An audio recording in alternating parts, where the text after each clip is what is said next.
है और बहुत तो लिफाफा इतना चिपका है खुल नहीं रहा है। तो लिफाफा इतना चिपका है खुल नहीं रहा है। पिछले 1 महीने से ईसीआई का लिफाफा गवर्नर के पास है और ईसीआई के लिफाफे में क्या कुछ बातें हैं उसको लेकर के चर्चाएं काफ़ी तेज़ है। अगर हम बात करेंगे तो उसको लेकर के गवर्नर दिल्ली भी गए थे और साथ ही साथ हाल ही के दिनों में अगर हम बात करेंगे राज्यपाल की तो उन्होंने एक बड़ा बयान दिया था।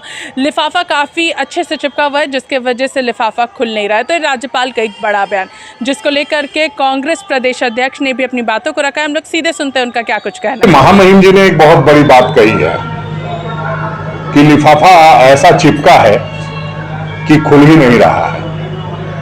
अगर इसका भावार्थ समझेंगे तो ये है कि लिफाफा में कुछ है ही नहीं।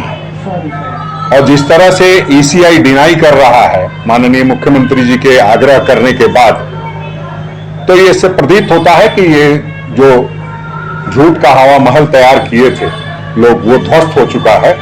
और पूरी तरह से जो ये बातें कौवा कान लेके चला गया और कौवा के पीछे लोग दौड़ते रहे, वो साबित हो रहा है। महामहिम जी के पास हम लोग लगातार गुहार लगा रहे हैं, बावजूद अभी तक कोई उन्होंने बात नहीं कही है। तो हम नहीं समझते हैं कि आज के जमाने में कोई ऐसा डिसीजन हो और उसको रोक लिया जाए। इसका मतलब सीधा है कि कोई डिसीजन ही नहीं है।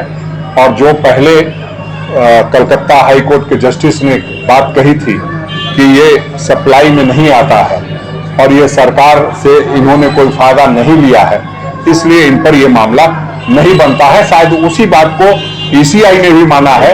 और फिर भी महामहिम जी को यह स्पष्ट कर देना चाहिए, जितना भी भारी लिफाफा है अगर नहीं खुल रहा है तो हमारे हवाले करें। मैं पुराना राजभवन में रहा हूं, मैं लिफाफा खोल दूंगा और सारी बातें स्पष्ट हो जाएगी। तो आपने यहाँ पर राजेश ठाकुर को सुना। उन्होंने स्पष्ट रूप से कहा है कि अगर लिफाफा इतनी ही अच्छी तरीके से चिपका हुआ है तो राज्यपाल वो हमें सौंप दे, हम उसे खोल करके लोगों के सामने रख देंगे। चूँकि मैं भी राजभवन में काफ़ी दिनों तक रहा हूँ तो मैं उस लिफाफे को अच्छे से खोल करके लोगों के सामने रख पाऊँगा। और अगर उन्होंने ये भी स्पष्ट रूप से कहा है कि लिफाफे में कुछ है ही नहीं जिस वजह से राज्यपाल उसे खोल नहीं रहे हैं। इसी के साथ देखते रहिए लाइव लगातार। रांची से मैं पूजा, नमस्कार।